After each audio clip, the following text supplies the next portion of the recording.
नमस्कार विद्यार्थी मित्रांनो, मी राजेश तुम्हा सर्वांचं स्वागत करतो राजेश वानखडे ऑफिशियल आपल्या यूट्यूब चॅनलवरती। तुम्ही जर का तलाठी भरतीसाठी स्पेशली अभ्यास करत असाल तर तुम्ही हा व्हिडिओ पाहिलाच पाहिजेत। कारण जर का तुम्ही सरळ सेवेचा अभ्यास अगोदर करत होते आणि आता तलाठी भरती MPSC घेणार आहे म्हटल्यावर तुमचा सरळ सेवेवरनं डायरेक्ट MPSCकडे जो माइंड आहे तो माइंड शिफ्ट करावा लागणार आहे तुम्हाला।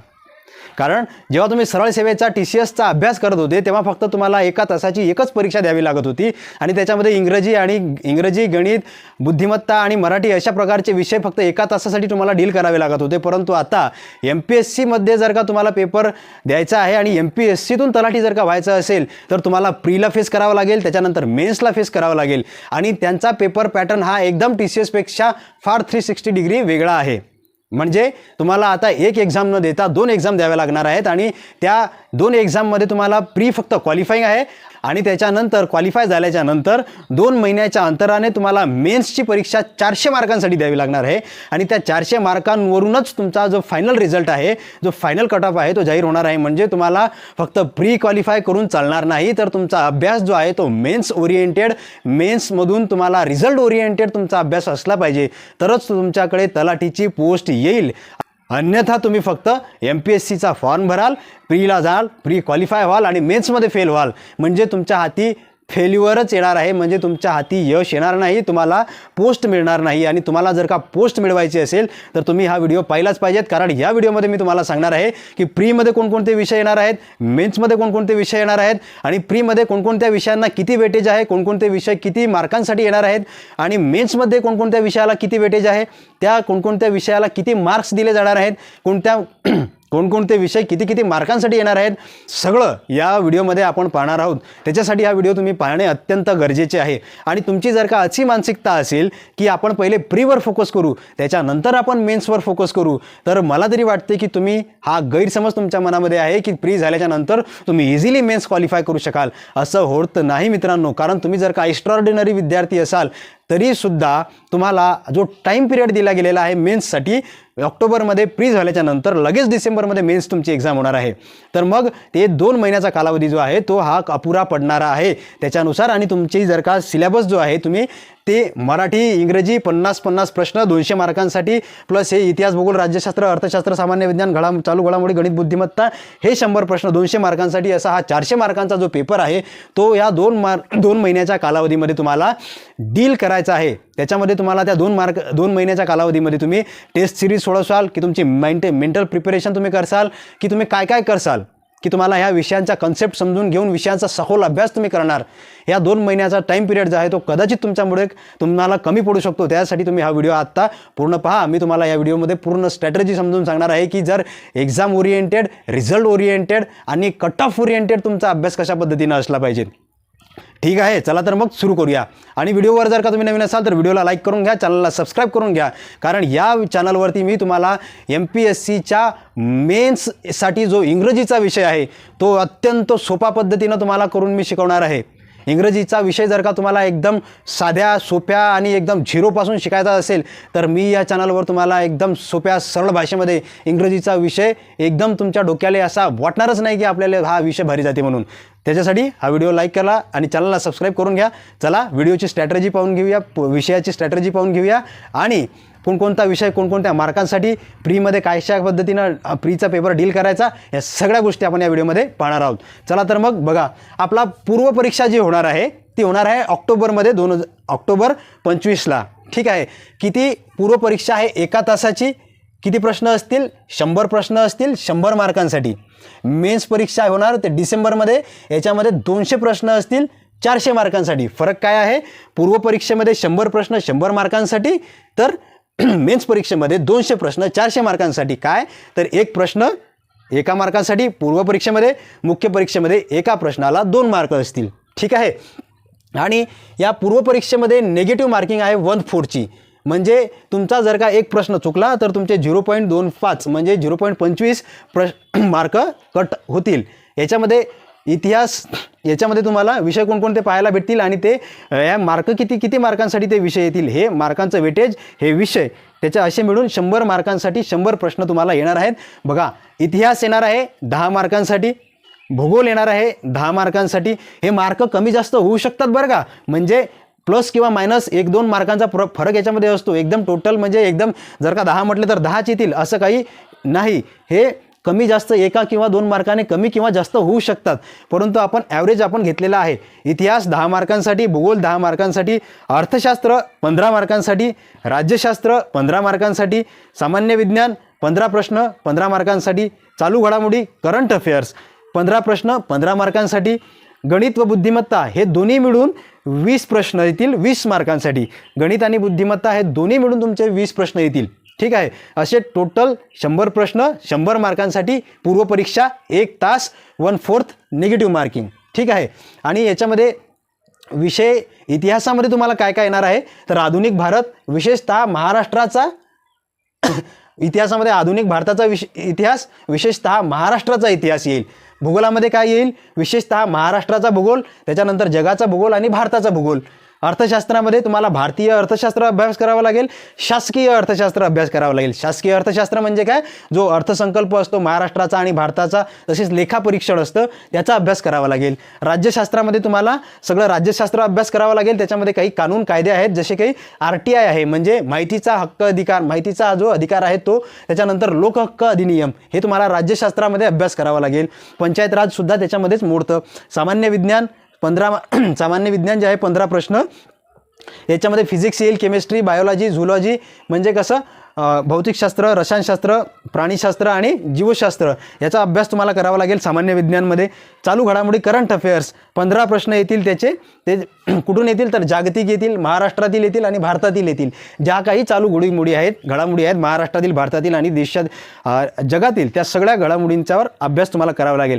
गणित आणि बुद्धिमत्ता येतील 20 प्रश्नांसाठी. त्याच्यामध्ये तुमचं बेरीज, वजाबाकी, गुणाकार, शाब्दिक उदाहरणे, टक्केवारी, काळकाम, वेग आणि काही रिझनिंगच्या असते बुद्धिमत्तेचे ज्या काही कन्सेप्ट असतील त्या सगळ्या तुम्हाला या 20 मार्कांमध्ये 20 प्रश्नांमध्ये समाविष्ट झालेल्या भेटतील. आता बघा, हेच विषय जे आहेत तुम्हाला मुख्यला सुद्धा आहेत.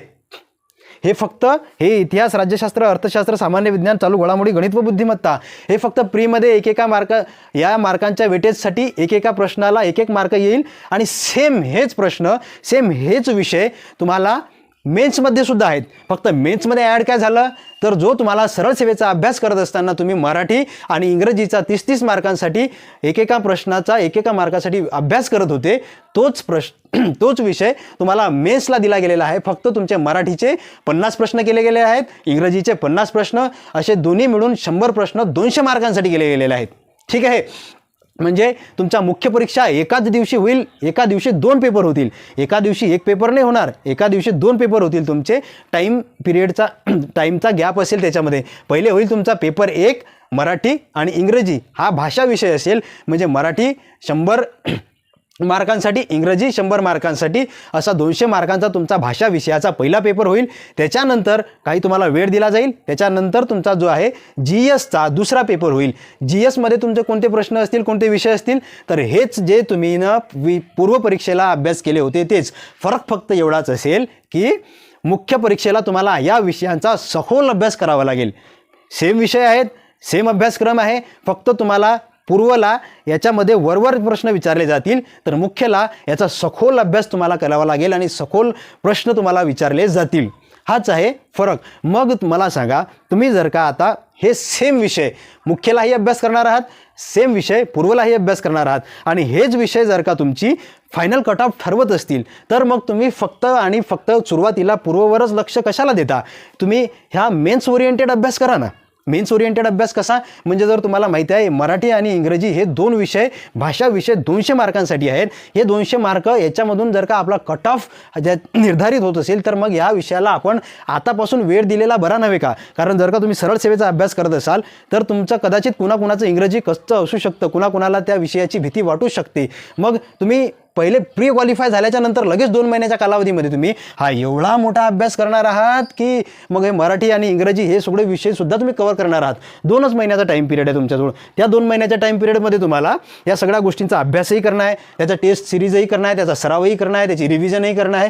काय काय करसाल तुम्ही, प्लस तुमची मेंटल ॲबिलिटी, तुमची मानसिक तयारीसुद्धा असावी लागेल. कारण तुमचा जर का हा पेपर 2 शिफ्ट म्हणजे अलग अलग होणार आहे तर तुम्ही जर का कदाचित तुमचा हा पहिला पेपर जर का थोडासा बरा वाईट गेला तर मग तुमचं हा दुसरा पेपर फेस करण्यासाठी तुमची मानसिक तयारी कशा पद्धतीने असेल, कदाचित तुमचा मोराल डाऊन होऊ नये याच्याबद्दल तुमची मानसिक तयारीसुद्धा असणे गरजेचं आहे. कारण जर का तुम्ही हा पहिला पेपर जर का तुमचा खराब गेला तर मग तुम्ही या पेपरमध्ये तुमचा कॉन्फिडन्स थोडा लो होण्याची शक्यता असते. याचीसुद्धा तुमची पहिलेच मानसिक तयारी असणे गरजेचं आहे. MPSCच्या विद्यार्थ्यांना या सगळ्या गोष्टी अंगवळणी पडलेल्या आहेत, त्यांच्या मेंदूवळणी पडलेल्या आहेत, परंतु तुम्ही सरळ सेवेतून डायरेक्ट तुमचा माइंडसेट इकडे सेट झालेला आहे, तुमचा माइंडसेट इकडे शिफ्ट झालेला आहे.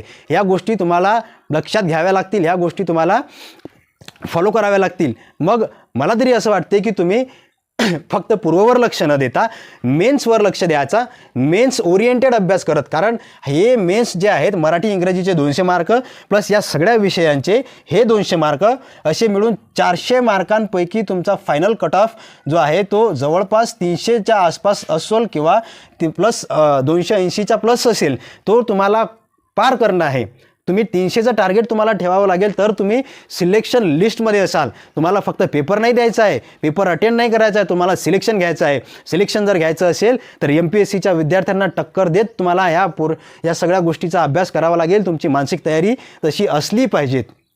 आणि या 400 मार्कांमधून जर का तुमचा कट ऑफ होत असेल, हे फक्त हा प्रीचा पेपर जो आहे तो फक्त क्वालिफाईंग आहे. हा क्वालिफाय जरी केला तुम्ही, जर का अटी या 400 मार्कांमध्ये गणले, काय फायदा होणार आहे तुमचा प्रीसुद्धा क्वालिफाय करून? त्या 2 महिन्याच्या कालावधीमध्ये तुम्हाला हे सगळ्या गोष्टी करणं आहेत. तर म्हणून तुम्हाला सांगतो, तुम्ही आतापासूनच जर का या सगळ्या गोष्टी म्हणजे मेन्स ओरिएंटेड, मेन्सचा सिलेबस लक्षात घ्या, पूर्वचा सिलेबस लक्षात घ्या, सगळ्या गोष्टी जवळपास सारखंच आहेत. फक्त मेन्समध्ये मराठी आणि इंग्रजी हे जे सेपरेट आहे, या सगळ्या गोष्टी ज्या आहेत तुम्ही आतापासूनच जर का इंग्रजीचा सुद्धा अभ्यास करायला सुरुवात केली किंवा मराठीला सुद्धा रोज 1-1, 2-2 तास तुम्ही जर दिलात तर तुमची आतापासून मेन्सची तयारी होईल. मेन्सच तुम्हाला सिलेक्शन देणार आहे, प्री तुम्हाला सिलेक्शन देणार आहे का? नाही. मग मेन्स कशा पद्धतीनं तुमची क्वालिफाय केली होईल, मेन्स कशा पद्धतीने तुमचा कट ऑफच्या पार होईल याचं तुम्ही लक्षात घ्या. या सगळ्या सिलेबसचं ॲनालिसिस करा, गोष्टी पहिले डोक्यामध्ये फिट करून घ्या की आपल्याला एक्झाम ओरिएंटेड, रिझल्ट ओरिएंटेड अभ्यास करायचा आहे.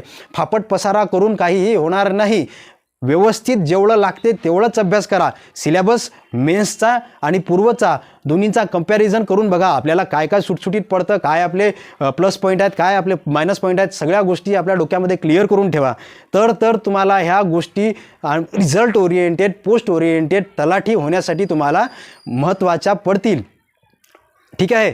बाकी तुम्हाला जर का इंग्रजी विषय शिकायचं असेल माझ्याकडून तर व्हिडिओला लाईक करून घ्या, चॅनलला सबस्क्राईब करून घ्या. मी तुम्हाला एकदम सोप्या पद्धतीनं इंग्रजीची तयारी आतापासून रिझल्ट ओरिएंटेड तुमच्या मेन्ससाठी कशा पद्धतीनं असेल त्याची तयारी, MPSCच्या प्रमाणे पेपर कशा पद्धतीनं इंग्रजीचा सेट होतो ते जर का तुम्हाला शिकायचं असेल तर मी तुम्हाला इंग्रजीचा विषय या चॅनलवर शिकवणार आहे. ठीक आहे. आणि इंग्रजी तुम्ही पहिले अगोदर TCS प्रमाणे अभ्यास करत होते. TCSचा पेपर पॅटर्न वेगळा होता. TCS पेपर वेगळ्या पद्धतीने सेट करत होती. कन्सेप्ट जरी सेम असला तरीसुद्धा आपल्याला पेपरची रचना जी आहे ती अंगवळणी पडली पाहिजेत. TCS काय करायचं, एका वाक्यामध्ये पेपर क्वेश्चन फ्रेम करायचं, परंतु MPSC तसं नाही करत. MPSC कन्सेप्ट तेच ठेवते, कन्सेप्ट सगळ्या गोष्टीचा सगळा तसा ठेवते, परंतु त्या कन्सेप्टला 4-4 वाक्यांमध्ये डिवाईड करते आणि ते 4 मधून आपल्याला एक ॲक्युरेट जे ऑप्शन आहे ते चूज करावं लागतं. म्हणजे प्रश्नाची सुद्धा ते मांडणी असे 4 टप्प्यांमध्ये करते. TCS प्रश्नच एका लाईनमध्ये TCS प्रश्नच एका लाईनमध्ये मांडत होता, परंतु MPSC प्रश्नच तो 3-4 लाईनमध्ये मांडते. अशा पद्धतीचा पेपर सेट करण्यामध्ये, एक्झाम रचना करण्यामध्ये वेगवेगळे त्यांचे पेपर पॅटर्न आहेत. तर तुम्हाला MPSCच्या पॅटर्ननुसार इंग्रजीचा विषय जर का शिकायचा असेल तर मी तुमच्यासाठी इथं शिकवायला तयार आहे. व्हिडिओला लाईक करून घ्या, चॅनलला सबस्क्राईब करून घ्या. आणि तलाठी जर का तुम्हाला व्हायचं असेल तर ज्या गोष्टी मी तुम्हाला या व्हिडिओमध्ये सांगितल्या की मेन्सवर फोकस करा, मेन्सला जो अभ्यास आहे तुमचा तोच तुमचा प्रीला सुद्धा आहे, ही गोष्ट लक्षात ठेवूनच अभ्यास करा. तुम्ही जर का म्हणत असाल मी पहिले प्री करतो त्याच्यानंतर प्री क्वालिफाय झालो तरच मी मेन्सला अभ्यास करल, तर तुमचं प्री तर होऊन जाईल परंतु काहीच फायदा होणार नाही. 2 महिन्याच्या टाईम पिरियडमध्ये ह्या सगळ्या गोष्टी, हा तुम्ही जर का लयच एक्स्ट्रा ऑर्डिनरी विद्यार्थी असाल, पण सगळेच एक्स्ट्रा ऑर्डिनरी विद्यार्थी नसतात. ठीक आहे. तर ज्या विद्यार्थ्यांना असं वाटतंय की आपल्याच्यानं हे होणार नाही 2 महिन्याच्या कालावधीमध्ये, त्यांनी आतापासूनच या सगळ्या विषयांची रिझल्ट ओरिएंटेड तयारी करणं चालू ठेवा. बाकी भेटूया उद्या इंग्रजीच्या लेक्चरमध्ये. तोपर्यंत नमस्कार.